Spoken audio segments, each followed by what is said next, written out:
Hi, everybody. Let's go ahead and get started. Welcome. For those of you who do not know me, my name is Doug Shook, Professor Shook, and this is CSE438, Mobile Application Development. So just want to make a couple things clear right off the bat. This is an Android version of the class. I know that this class has traditionally been taught on iPhones in the past, but for the last year or so, we've also been offering an Android version of this class, and that is the one that you are in right now. So if that is a surprise to you, if that's not what you thought you were signing up for, the iPhone class will be offered again in the fall. So you're welcome to switch and take the iPhone version of this course if that's what you want to do. Having an Android phone is not necessarily a requirement to taking this class. If you have an iPhone, you should still be able to complete the assignments and do everything in this class. So that's not going to be a problem. However, most people find that they do like to be able to load stuff up on their phones and show them off. So there definitely is an advantage to having an Android phone and taking this version of the class. Another thing that I like to make people aware of at the beginning of the semester, I am recording right now. I do try to record most of my classes and post them online for your benefit. So I just like to make people aware of that. Know that there is a recording happening right now. If you don't want to be on that recording, then you don't have to be. Just want you to be aware that that's going on. So today the plan is to go over the typical syllabus day stuff, explain what this course is about and what the expectations are for the class, and then we're going to dive right in and talk about a programming language that I suspect not many of you have had a lot of experience with in the past. So let's go ahead and get the logistic-y, boring stuff out of the way first. Okay, I already talked about myself. I've got 4 or 5 TAs still kind of sorting out the TA situation for this class, and they're going to be offering office hours, still sorting that out as well. So I will post those office hours as soon as the scheduling stuff kind of calms down a little bit, but as I'm sure you're aware, the first week of class always a little bit crazy. Everything's on Canvas this semester, so if you ever are looking for stuff related to this class, your first stop should be Canvas. Here is the Canvas page for the course. So all of the course policies, everything that I'm about to talk to you about can be found in writing on the Canvas page for this class. That includes homework assignments, stuff related to the project that I'll talk to you about in just a little bit.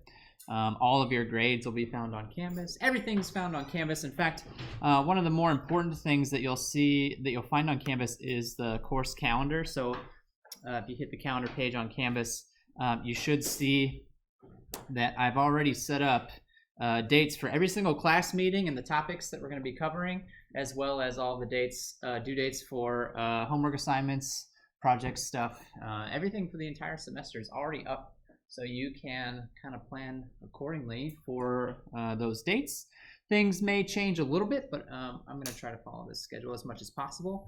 And if things do change, I'm going to keep this up to date. This is honestly what keeps my life together. So if you're wondering about stuff in this class, definitely take a peek at the calendar first.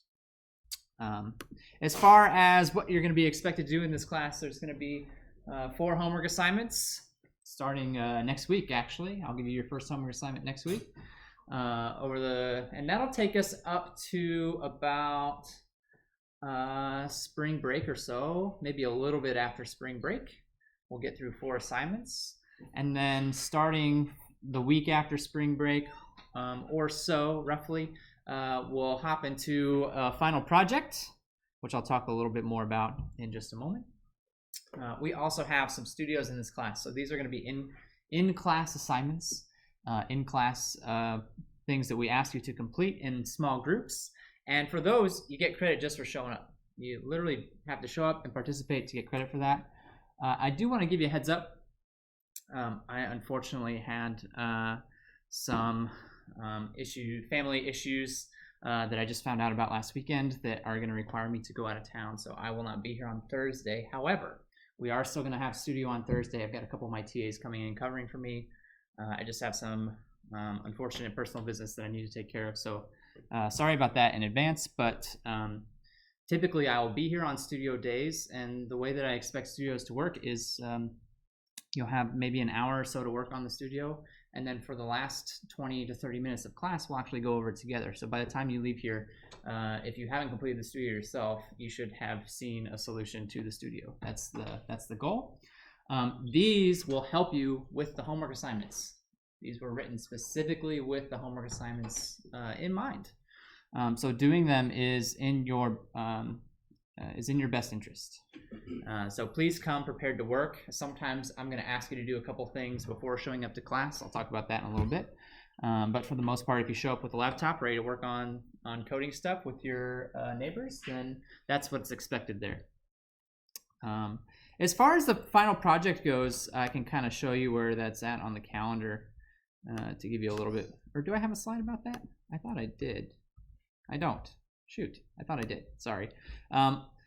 The project is still a ways away, so there's not a ton to worry about in regards to the project quite yet. But you can see that we're going to have project proposals after spring break. So you can see this is the end of March is when the project's going to start. It'll be done in groups of typically 2 to 3 people. And for the most part, you all are going to be responsible for coming up with your own project ideas. So I like to encourage people to start thinking about that now. If you want to bounce some ideas off of me, I'd be happy to have a discussion with you about what may or may not make a good project. But as the project draws near, we'll certainly have a lot more discussions about what is involved with that project. And then at the end of the semester, you're going to, of course, be expected to make a presentation on, give a little demo of your project, explain what it does, how it works, and all that fun stuff. All right, so those are the main components of the class. Notice I did not say the word exam once. There are no exams in this class. So no tests, no finals, nothing like that. This is a very homework project heavy course. Late work. So this semester this is on the course policies page 2. I wanted to mention this to you all. I can pull up the policy real quick so I don't screw it up. So this semester, everybody's got 7 late coupons, where 1 late coupon basically buys you an extra day on an assignment. It's up to you when you want to use those. You can't use them on the project, sorry. But any of the 4 homework assignments, you can use your late coupons. So if you have a bunch of midterms in a particular week, you don't have enough time to get the assignment done, cash in a few late coupons. You don't need to tell me. You don't need to ask permission. You don't need to do anything except make sure that you have enough late coupons to cover whatever extra time you need. So everybody's got 7. They'll be tracked on Canvas so you can see exactly how many you got.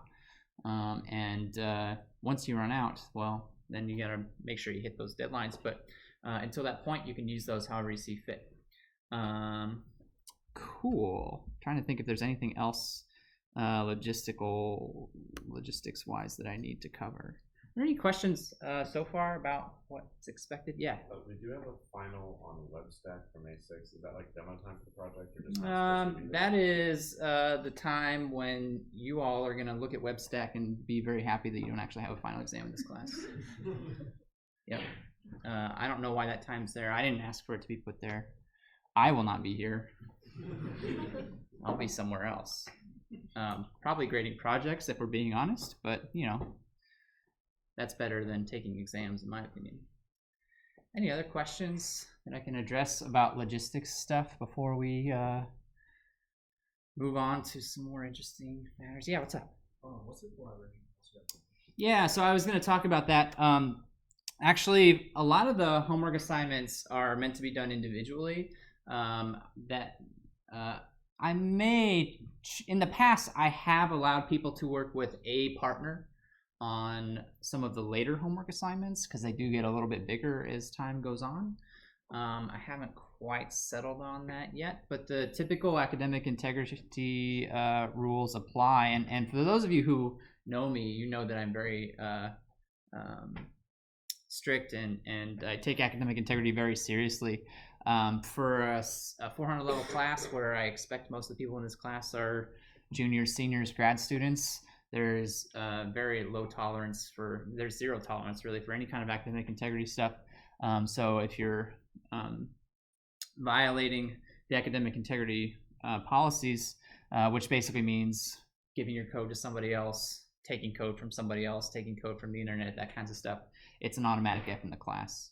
There's no warnings. There's no, I'm not going to come track you down and ask you questions about it. I'm going to submit it to the school, and the recommendation is going to be an F in the class. Unfortunately, stuff like that does happen almost every semester. I hate it, but it's part of my job. It does happen. My best advice to you is please ask. If you're ever in a situation where you're unsure of the policy, if you're unsure if you're crossing the line, please ask. Happy to talk to you. It's much, much, much easier to resolve these things before they happen than after they happen. If you come talk to me about this stuff after a violation has occurred, my response is going to be submitted to the school, right? And I also too, I think it's worth pointing out that while homework assignments are worth a heavy chunk of your grade, you can see that there's 4 of them. They're not all the same. Some of the earlier ones aren't weighted as heavy as some of the later ones, but they're all roughly worth, 15-ish%, give or take a few percentage points in either direction. Taking partial credit on an assignment, which is very possible to get, or even taking a 0 on an assignment is still a heck of a lot better than taking an F in the class. So, if you find yourself in a bad situation, the deadline's looming, and you're thinking about trying to go around the academic integrity policy, I would very, very, very much encourage you not to take that risk. Take the hit, and come talk to me. Like, honestly, come talk to me. I would much rather have a conversation with you and maybe try to work out some alternative arrangements than have to deal with an academic integrity situation. So come talk to me about that stuff. We can have a conversation about it. Great question. Any other questions? Any other questions I can address right now? I'm probably going to give you that speech again when the first homework assignment goes out, just fair warning, just because that stuff is so very important to me. Just a quick little history lesson about this course. It's very brief because this is actually only the second time this class has been offered. The first time it was offered was last spring. So I collected a lot of feedback from the students who took that class last spring, which was extremely valuable. And then we used that feedback to address some problem areas in this course that we noticed. And so actually I'm very, very excited and optimistic about this offering of the class. We spent a lot of time addressing some concerns that people had about this class, some concerns that I had about this class actually.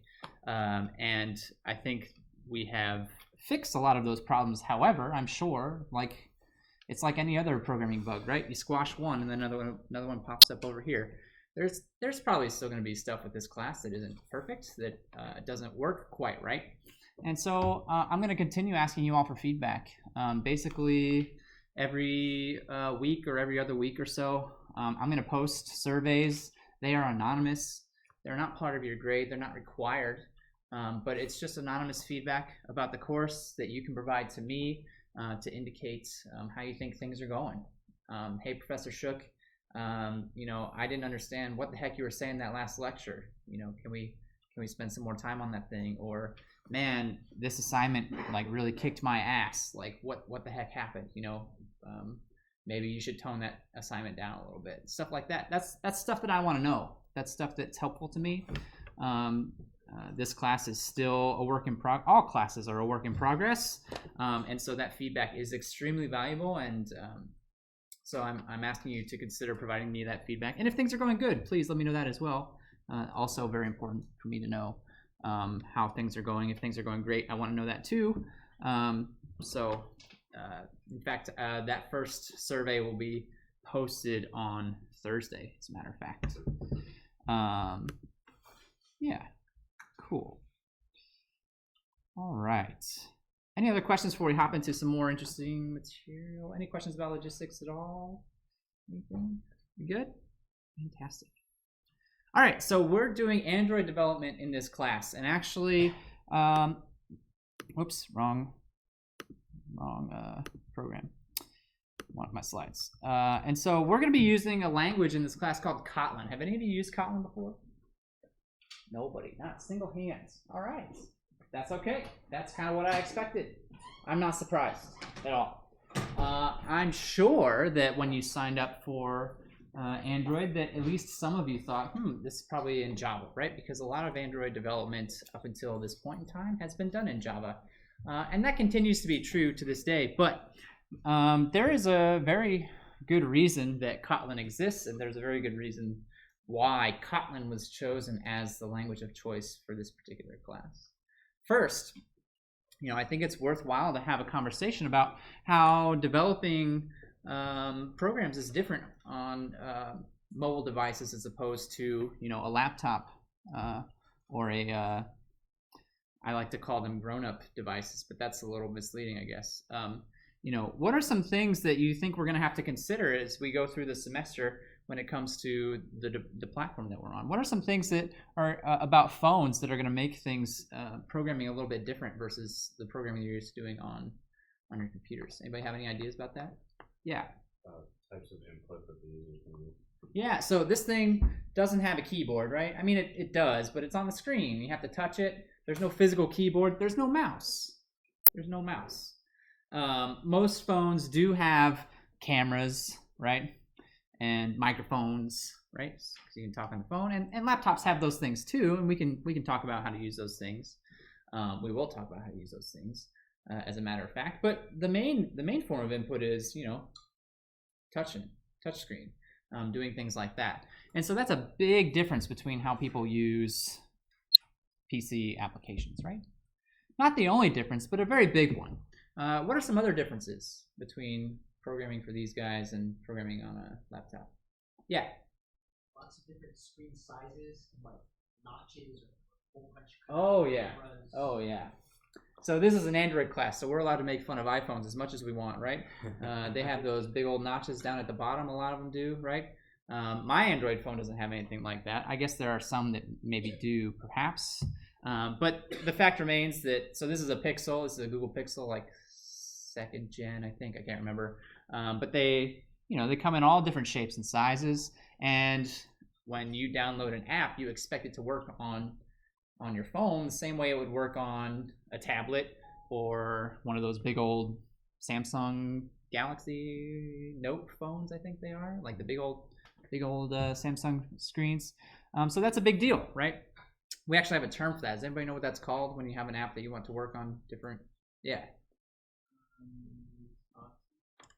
responsiveness. That's right. You want your app to be responsive. You want your app to adapt to whatever screen it happens to be displayed on. So that's something we're going to talk about. What else? What else are we concerned about? Yeah. You have to consider multiple versions of Android. Multiple versions, yeah. Multiple versions of Android can get very complicated. I don't know how nerdy you guys are about phones. Some people like to always go out and buy the latest and greatest, right? I bet there's some people in this class who are like that. Other people will buy a phone and use that thing until it is turned into dust, basically, right? Like I paid $500. I don't know how much I paid for this phone. I've had this phone a long time, right? And I plan to use it until I can't use it anymore. So they stopped supporting certain phones after a period of time, which means the versions of Android are going to be older. That's something that we have to pay attention to, right? We're going to mostly dodge around that issue in this class, to be perfectly honest with you. It's a pretty complicated one to deal with, but it is something to consider.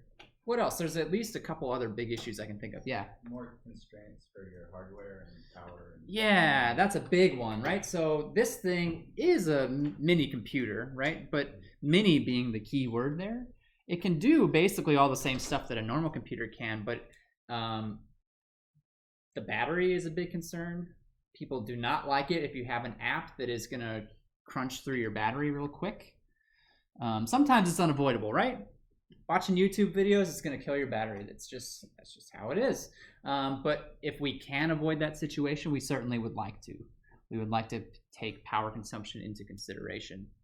But also just, the capabilities, the hardware capabilities of the phone, more so than on a laptop, right? There's going to be competition for processing power that's available.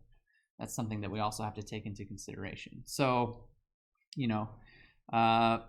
your phone is probably not the best device to do some big old machine learning projects, right? Like, could you do it? Yeah, maybe, probably, if you really wanted to, but it's maybe not the best device to do it. It doesn't have the horsepower for doing those kinds of things necessarily. Anything else? There's at least one other one that I can think of that I want to chat with you about. Anybody else have any ideas? Think about the apps themselves and how they look and feel and how we use them compared to how we use apps on our computer. I don't know about you guys, but like if I unlock my phone and I hit the little square button to show me how many apps are open, right? How many do you guys have on your phone right now? Because I got a lot. I don't know about you, right? And I can switch back and forth between them pretty seamlessly. So if I switch and open up my Gmail inbox, right, it knows exactly where I left it, and it switches over to that task, and now the focus is on my Gmail as opposed to whatever I was looking at before, right? If I switch over to the Discord app, right, it remembers exactly where I was, right? Keeps track of that. And you're thinking to yourself, well, yeah, computers, laptops remember where you are as well, right? But it's a little bit different. It's a little bit different. Switching between apps, I can also close apps, whenever I want to. In other words, I guess the point I'm trying to make here is that when I write a program on a laptop, on a PC or Mac or whatever the case may be, it has a clearly defined beginning, right? This is where all apps start. And then the app runs for as long as we need it to, and then it ends whenever the user closes it, right? Decides they're finished. Whereas on a mobile device, there is still kind of a clearly defined beginning, but actually in a lot of cases there can be multiple entry points to an app. Let's say I'm browsing a website on Chrome and I'm looking up restaurants, right? A lot of times when I see a phone number or an email address for a restaurant, I can click on that and it'll pop open my phone, it'll pop open my email. So that's another entry point into my email app that's different from clicking the email app on my home screen, right? Whereas on a computer, for the most part, you're just opening it from your applications folder, your start menu, whatever the case may be. That idea of switching back and forth between apps is a little bit different on a mobile phone than it is on a computer, because in order to conserve power and resources, it'll actually kind of hibernate those apps while they're in the background. Whereas on a computer, those apps are still running, right? They're just not visible to you. On a mobile phone, they're sort of just kind of chilling in the background in this sort of semi-running state. And this really has a huge effect on how we program these applications. Mobile applications are what we call event-based. They're very heavily event-based applications, meaning that we expect our mobile apps to respond to things that occur, events that occur over time. And the way that we program them is to, react to those events that take place. Oh, the user switched to a different app. What do I need to do with this app to kind of let it release any resources that it has so that the other apps can take advantage of them? Oh, they just came back to me from another app. How do I properly resume from where I left off so that the user has a seamless experience back into this app? Oh, they clicked that phone number, right? How do I open up this other app that I have to properly react to that event that has taken place? So that's a big difference between how we think about mobile apps versus how we think about PC apps or web apps for that matter as well. And it takes a little bit of getting used to. It's actually a much different way of thinking about applications than what a lot of you have probably seen up until now. And so we started this conversation trying to talk about Kotlin, and really one of the big differences between Kotlin and Java. Java's been around a while. Java's been around since the 90s, right? And Java's big claim to fame is that it's object-oriented. It was touted as a very heavily object-oriented language. Certainly not the only one, but when people think object-oriented, Java is one of the first languages that comes to mind, right? Kotlin is also object-oriented, but it's a lot more modern language. Java's existed before mobile phones were, they existed in the 90s, but they were a lot different, right? They were a lot different back then than they are now. So Java, when it first came out, was not really, planning for mobile app development for this event-based paradigm so much. It has adapted over time to try to accommodate that. But Kotlin, a lot of what Kotlin has been designed for is exactly that, the event-based model to be used on mobile phones. You can use Kotlin as just a generic object-oriented programming language if you want to. I don't think many people do. I think most people are probably using it for mobile development. There are other reasons why Kotlin, I think, is a good choice. Maybe one of the most important reasons is because Google themselves has come out and said, we're a Kotlin now. We're done with Java. We're all Kotlin now. How do you guys feel about that? Google is this big old massive company, right? They have a lot of power. They have a lot of influence. Some people don't like that. Some people think that they have too much power. They have too much influence over the trajectory of Android, perhaps. But whether you like it or not, you cannot deny the fact that them coming out and saying Kotlin is the future is a powerful statement on their part. And people are listening. So Kotlin is the language we're going to be using. The good news is that it's interoperable with Java, meaning I can kind of combine the two. If you want to get a little bit technical, which this is a comp sci class, why not? Kotlin compiles to Java bytecode. Are you guys familiar with Java bytecode? What that means when I say Java bytecode? It's a compiled version that can run on anti-virtual. Yeah, so Java runs on a virtual machine, right? That's one of its big claims to fame. That's how Java is so portable. That's why Java works on a Windows machine or a Mac or a Linux machine, is because it actually is running on a virtual machine. And the way that it makes that happen is it compiles down to Java bytecode. You could compare Java bytecode to, the probably more common instruction set like x86, right? Although x86 is massive, Java bytecode is very simple in comparison. And so Kotlin also compiles to Java bytecode, meaning that if I look at a Kotlin program, it's going to look and feel a lot like a Java program at the bytecode level. But at the high level, which is what we care about in this class, Kotlin has a lot of nice conveniences that make programming feel a lot more concise, a lot more intuitive. And that's what I want to spend the remaining time today kind of talking to you about and showing you. So what I'm going to do next is actually pull up some Kotlin examples. Here's what we're going to do for the remaining time. I'm going to pull up some Kotlin examples. We're going to read some Kotlin code today. I'm going to kind of show you, give you a little bit of a taste of Kotlin. We don't have time to go over all the differences between Kotlin and Java today. That's too big of a topic. So it's something that we're going to be kind of constantly touching upon over time in this class.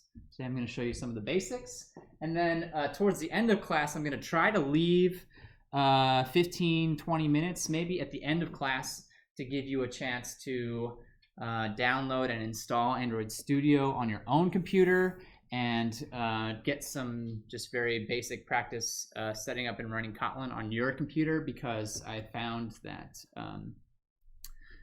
though installing a program seems like it should be straightforward, actually with Android Studio, it is not always so straightforward. So I like to leave a little bit of time to troubleshoot and solve problems for people as they run into it. But let's take a look at some examples of Kotlin. So I'm going to pull up a program. This is called Android Studio. If any of you have used IntelliJ, it's basically IntelliJ with the Android logo slapped all over it. I'm not joking. That's what it is. It's basically IntelliJ that's got a bunch of Android extensions tacked onto it. And there's a good reason for that. Some of you may have noticed, right? Kotlin, made by JetBrains. JetBrains makes IntelliJ. That's what they were known for prior to this. They make IntelliJ. So this is kind of the default environment for developing Android apps. We're not going to make an Android app today. Today we're just going to look at some basic Kotlin. Next week we'll start making some actual Android apps here in class, but baby steps.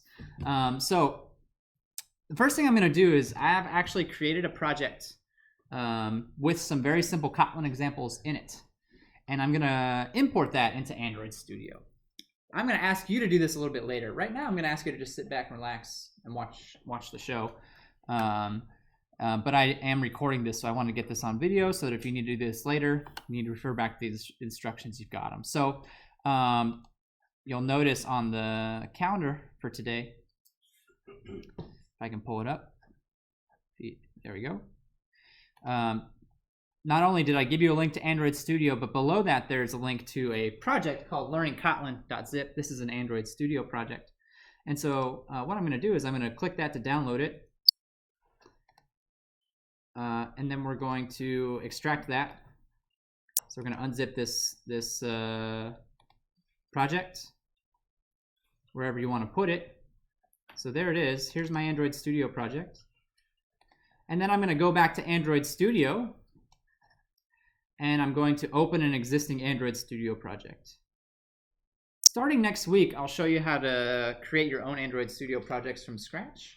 But for today, we're gonna use this pre-existing Android Studio project. So I'm gonna go to my downloads folder, which I think is where I put that thing. Oh man, I've got so much stuff in here. Learning Kotlin is what it was called, I thought. Where did I put it? I should have paid more attention. Oh, there it is. Learning Kotlin. And I see there's a little green circle there that represents the fact that this is, in fact, an Android Studio project. So if I hit that and I click OK, this will load up the project for me. And it may be a little hard to see in the back, but you can see down here at the bottom, I've got this little spinning icon, which indicates that Android Studio is doing something. It says that it's syncing, running tasks, configuring build. That is the build manager setting up this project. So this is something that's, again, probably new to a lot of you in this class, thinking about a build manager. We're going to spend a lot of time talking about build managers probably on Tuesday of next week, 1 week from today. For now, we're just going to let that do its thing. And once it's done, you can see that I've got a couple of folders up here. One of them is called app. This is actually a very bare bones mobile app that we're not going to look at today, because we don't, we're more interested in Kotlin. And then I've got another folder here called Kotlin Practice. This is what I want to start doing next. So I'm going to actually start with a little Java example. This is some pretty basic stuff. It's a cat class, class that represents a cat. And you can see there's really nothing in here that you know, was not covered in like a 131 programming wise. I've got a couple of fields, I've got a constructor, I've got a couple of getters down here, and I've got a main method that creates two cats, one named Franklin and Sally. Those are my actual cats that I have at home. And then, you know, prints out some information about them regarding using the getters, right? So this is all pretty standard stuff, right? The reason I'm showing this to you is because what I want to show you next is the same thing, but done in Kotlin. Okay? So I'm going to open up this other file that's in this project. It's called cat.k, so K for Kotlin. And this file, I'm making the claim, does all of the same stuff that that Java file did. And there's a heck of a lot less code, right? So I'm hoping already that part alone can show you what Kotlin's intent is. Kotlin basically looked at Java and said, man, there's a lot of boilerplate going on here, right? That's actually one of the more common complaints about Java. It's kind of a verbose language. So Kotlin basically says, well, let's get rid of that. Let's make it simple. If you want to do something simple and straightforward, let's make it so that it doesn't take a lot of code to do that. So the actual code that codes up the class is right here. Right here. Class, cat. I've got two fields, age and name, that you can see are declared here, right? They're declared there. Now you might be thinking to yourself, weren't there some getters? Yeah, there were some getters. Kotlin assumes that you want them automatically. Kotlin assumes that you want getters, puts them in there. So it just automatically says, all right, you've got getters for those properties. And then your next question might be, well, what if you don't? What if you don't want those getters? You can mark them private, and I'll show you exactly how you can do that in just a little bit. You'll notice that this is called a data class. This is a little bit of a special case. A data class is a class that, whole purpose is to contain data. So it has getters and setters, and that's about it. Actually, Kotlin does a little bit more than that. By marking something as a data class, it also generates an equals method and a hash code method for you for this class. It also generates a toString method for you automatically by marking it as a data class, right? So all of those little convenience things that aren't very difficult, but they do take time, right? Kotlin provides those for you out of the box if you want them, right? So if you're just making a simple class to store some information, data class is very quick and easy to get up and running. Some things to note about this. You'll notice here, this is something that trips people up a lot. Int is capitalized. Ooh, a lot of people don't really like that. And it's gonna get you. I promise it will. It's gonna get me. I promise. At some point in time, I'll write it with a lowercase I. String is capitalized, but that's pretty normal, right? Why? What does that imply to you to see that capital there? Yeah. It's a part of the systems. It's a part of the system. I mean, so Java also has integer with a capital I, right? Yeah. It's an object. It's an object. It's not a primitive, right? Kotlin doesn't care about your primitives. Kotlin's not interested in the distinction between primitive and object types. So we're going to forget about that. That's not a thing that we're going to worry about. This is int with a capital I. This is string with a capital S. Here's an array with a capital A, right? It looks very much like, actually, I mean, we've seen angle brackets before, right? When talking about array lists or linked lists or things like that. So here's how we create an array of strings, for example. Some other things you might notice. I've got this fun little word val up here. There's actually a complementary word to val called var. And var is a very common keyword in a language that I'm sure some of you have seen. What language? Starts with a J. JavaScript, yeah. JavaScript uses var a lot. Actually, my JavaScript is not, I'm not super strong in JavaScript. I don't think there's a val. Maybe there is. It's been a while since it's probably been like 5 or 10 years since I coded JavaScript, for being honest. But val and var are simply ways of indicating whether I'm allowed to, or whether I'm making an immutable variable or not. A val variable is considered immutable, meaning I cannot change it. Once it is set, that's what it is, right? Whereas var, short for variable, means that it is mutable. I can change that value. Again, that's a concept that you were first introduced to probably in 131, whenever you took that particular class. And so that's now something that we kind of have to think about. We're not putting the type here. We're putting either val or var up front, and the type comes after. So the ordering is a little bit different, but otherwise, you can kind of see how that works. This is, of course, main, as you, I'm sure, already have determined, but it's declared as a function, not a method. What's the difference between a function and a method? A lot of people use that term interchangeably, but I don't think that's technically correct. Does anybody know the difference between a function and a method? Yeah. A method return a value and a function doesn't. In some cases, that is in fact true. Whether or not they can return something or what they can return is a distinguishing feature between the two. In Kotlin, that's actually not the case, though. But in some cases, a lot of database languages, that actually is a distinguishing characteristic between the two. Actually, the word method to me implies that it is part of a class, part of an object, whereas function implies that it's not. It just kind of is what it is, right? And that's the case here as well. This function is not part of a class. It's just a function.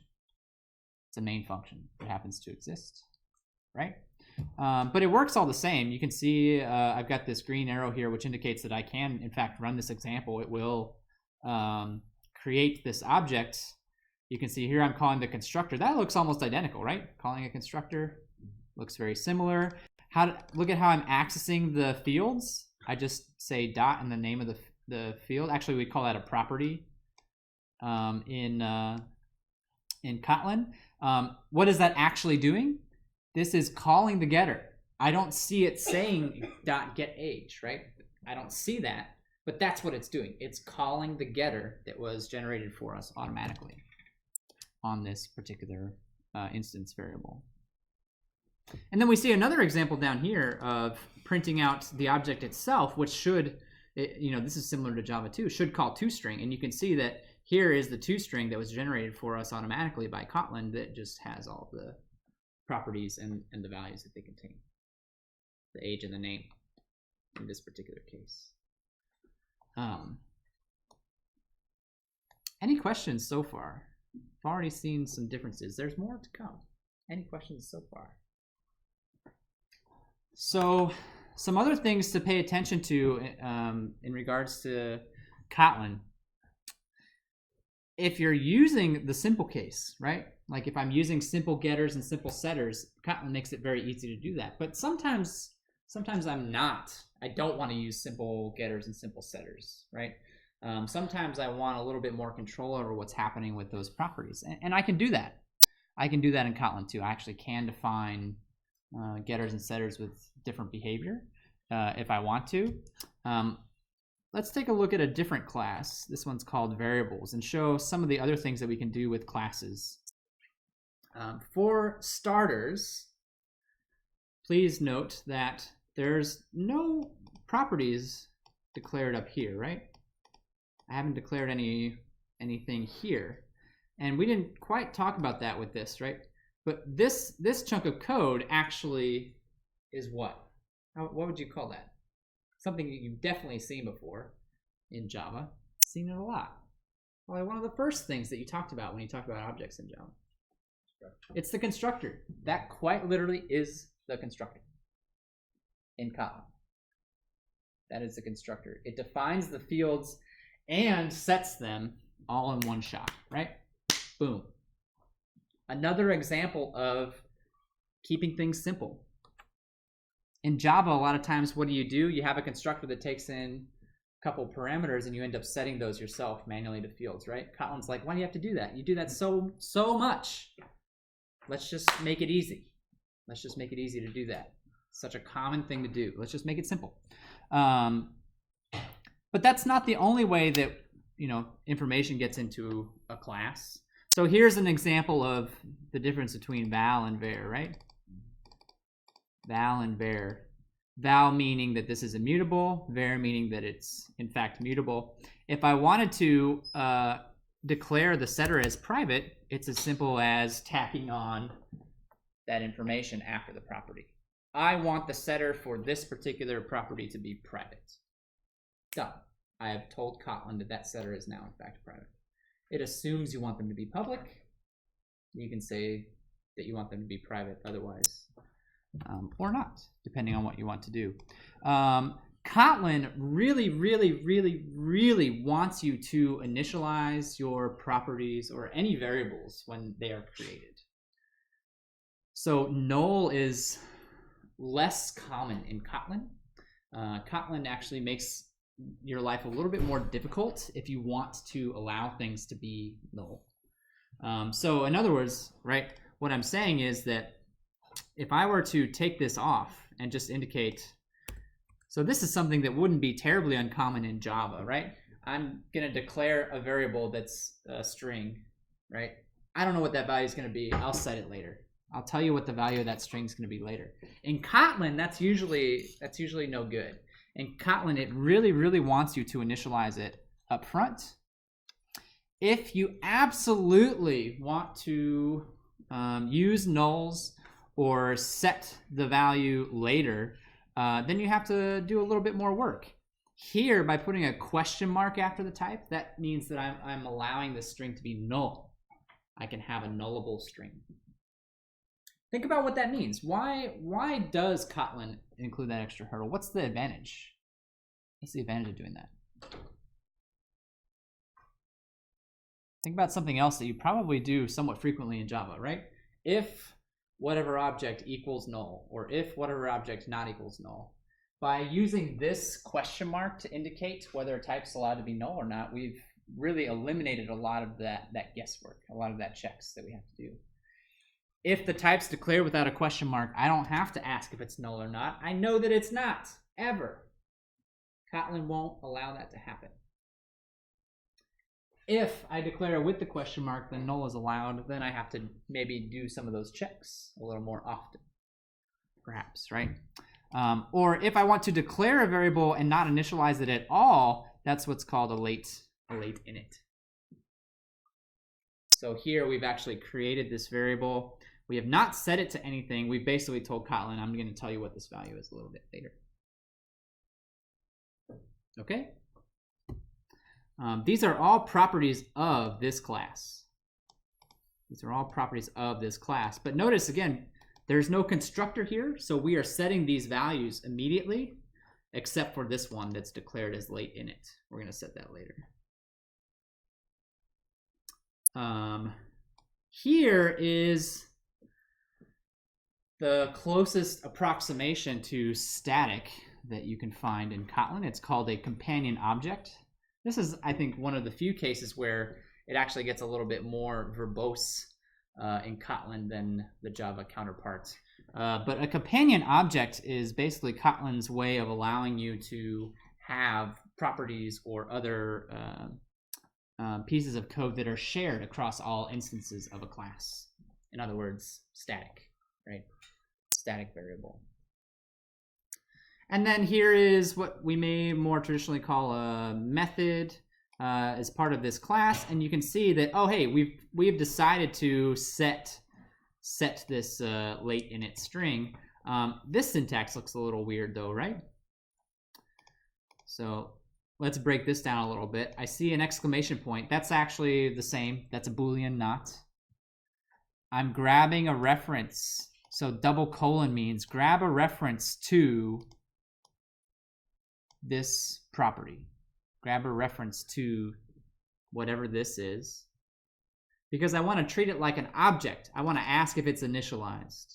I want to ask if this thing's initialized. So grab a reference to this string. Take a look at this is initialized.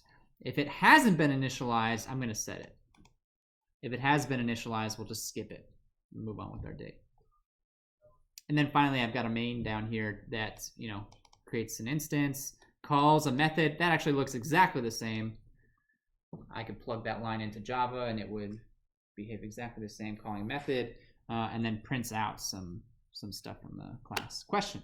Is the double colon similar to saying this in Java? Double colon similar to saying this? No, I don't think so. Actually, so you can still say this dot in Kotlin, right?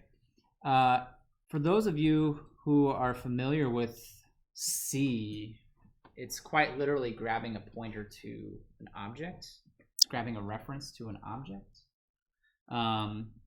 Or the way that I really think about it is that it's like lazy string by itself. Whoops, I didn't mean to do that.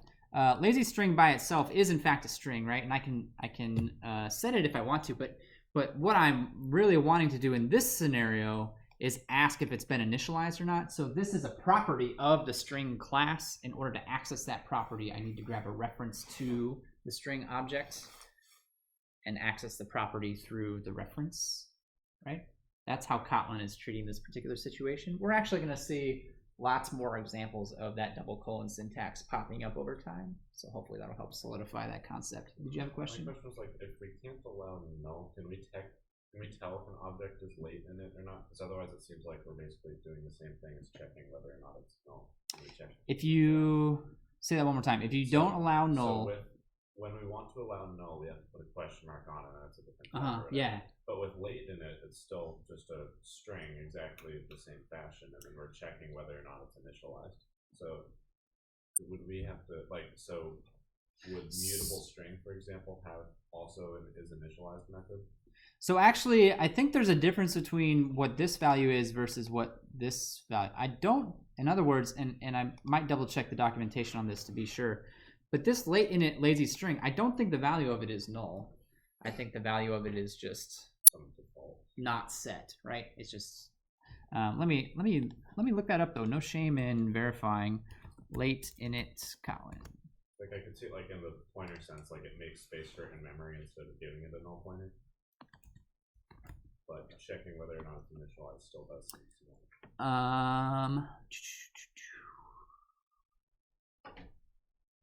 accessing a late init property before it's been initialized throws a special exception. So it's basically saying it doesn't matter what the value is. You haven't initialized it yet. You're not allowed to use it.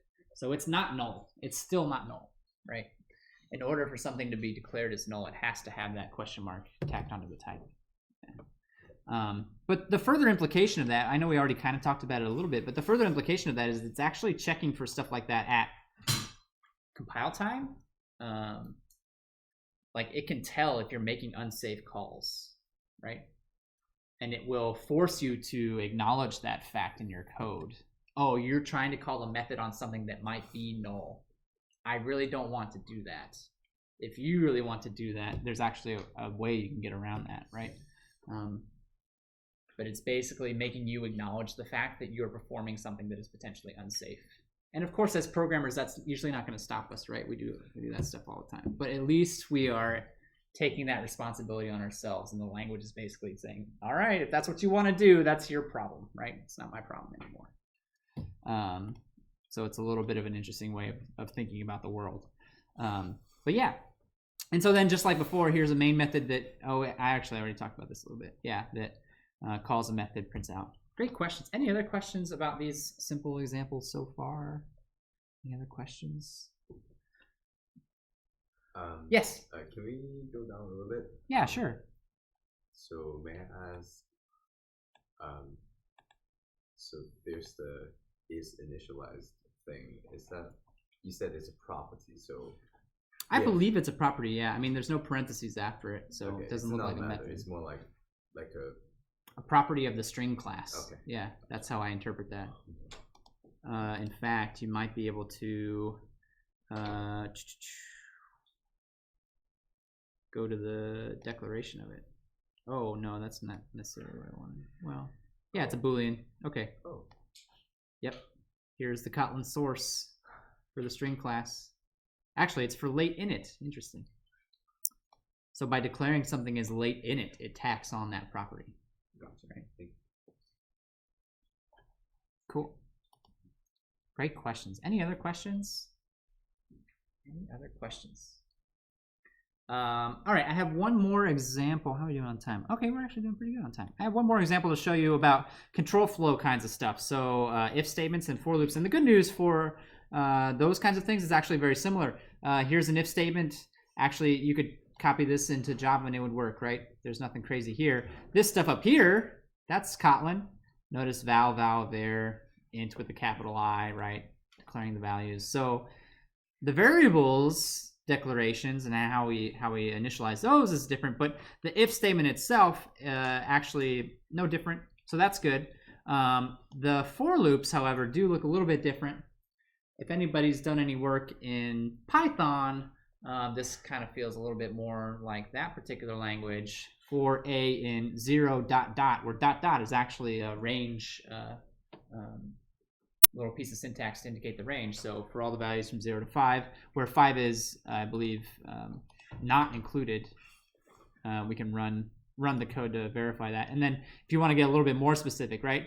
For a in 10 down to 0, count down by 2, right? So this actually almost looks like English, right?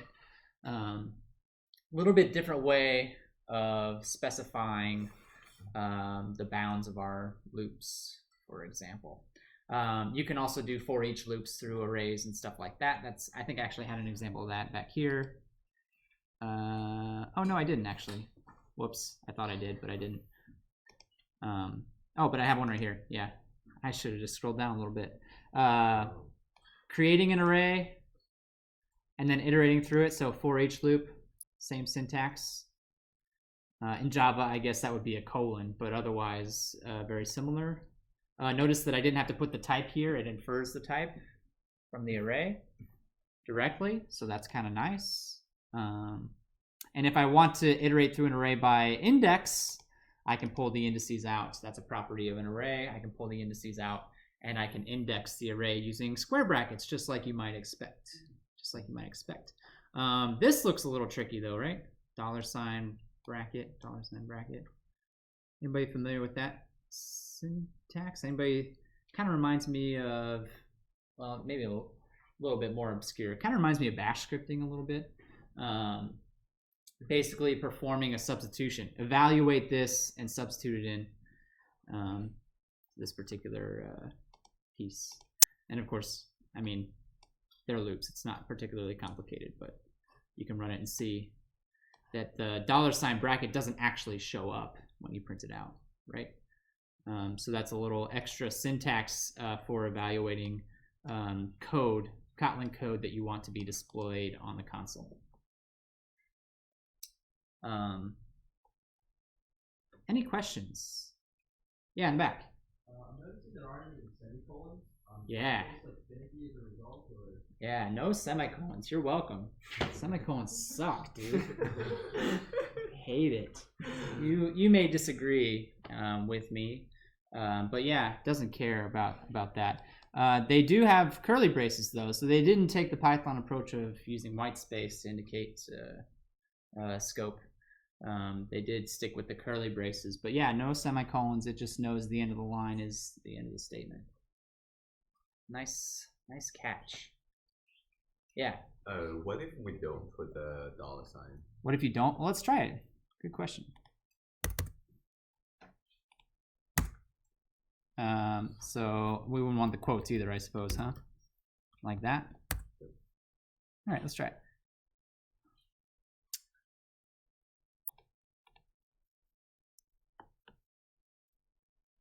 So we got an error. Well, it said there was an error, but then did it actually run? Yeah, it actually did run. I don't know what that error was about. Maybe I didn't do the right thing. I don't know. It looks fine to me. I don't see any exceptions. And that's actually in it. So you'll notice that in this particular case, it didn't look like the $sign bracket was entirely necessary.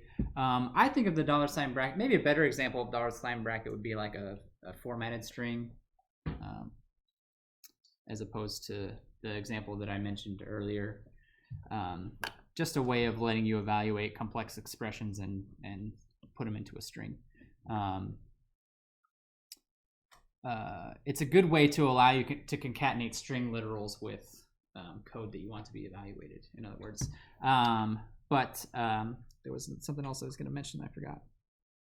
If I do something like this, if I say 0.5, this would cause an index out of bounds error, right? So if I do something like this, it says that again, but it didn't actually do the thing. All right, there. That's what I'm not sure what that first error was about. But if I look at this, it says Java lang. Oh, it's actually quite literally the same index out of bounds exception that you would have got if you had something in Java, right? That failed. Why? Because it's running on the Java virtual. It's running on the JVM. It's running on the Java virtual machine. It's all compiling down to the same kind of thing.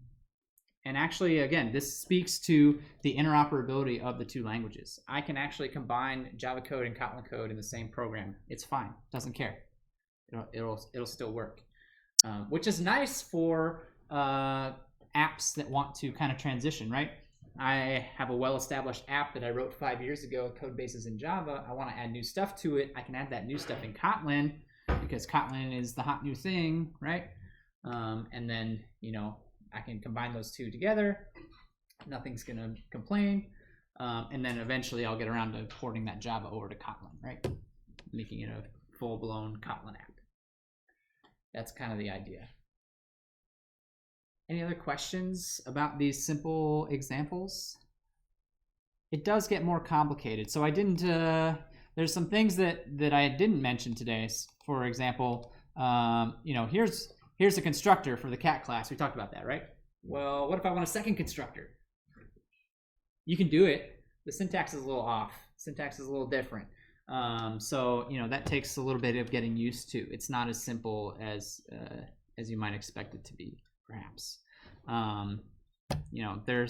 it's just going to take some getting used to. But I think that it's important to understand that in a 400 level class, where I expect most of you to have had a few years of programming under your belt, learning a new programming language should not be as big of a hurdle as it was when you first learned Java in 131 or whatever your first programming language was, right? Should be a lower bar. So this is something that we will continue to discuss over the course of the semester. I'll keep showing you new little pieces of Kotlin here and there and the differences between Kotlin and Java as time goes on. I'm just giving you a little bit of a taste today. But if you're interested in learning more, and in fact, this is kind of a good segue to the expectations for Thursday, which is not, here we go. The expectations for Thursday, I linked you to a couple of pages on the Kotlin documentation, one about classes and one about functions. Some of the stuff on these pages we already talked about. I showed you examples of. Other stuff we didn't. They're not very long, right? And I'm not saying that you have to read the whole thing from top to bottom necessarily, but I would like you to at least take a few minutes, take a look at the documentation, start to kind of understand the difference between these two languages, start trying to pick up on these concepts, because in the studio on Thursday, I'm going to ask you to do some very simple Kotlin exercises. And some of that stuff is going to look very similar to what I've shown you today, but I usually like to sneak in one or two things, right, that are brand new and say, here's the documentation, figure it out, right? That's programming. So don't be surprised if there's a couple things on the studio on Thursday that we haven't explicitly seen before. Take a look at the documentation. It's a big help. It's very good documentation.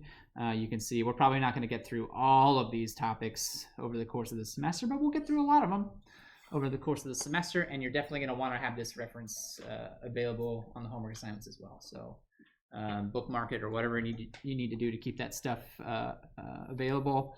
As for right now, we've got about 15 minutes left. So what I would like for you to do with the remaining time is actually a couple things you can do.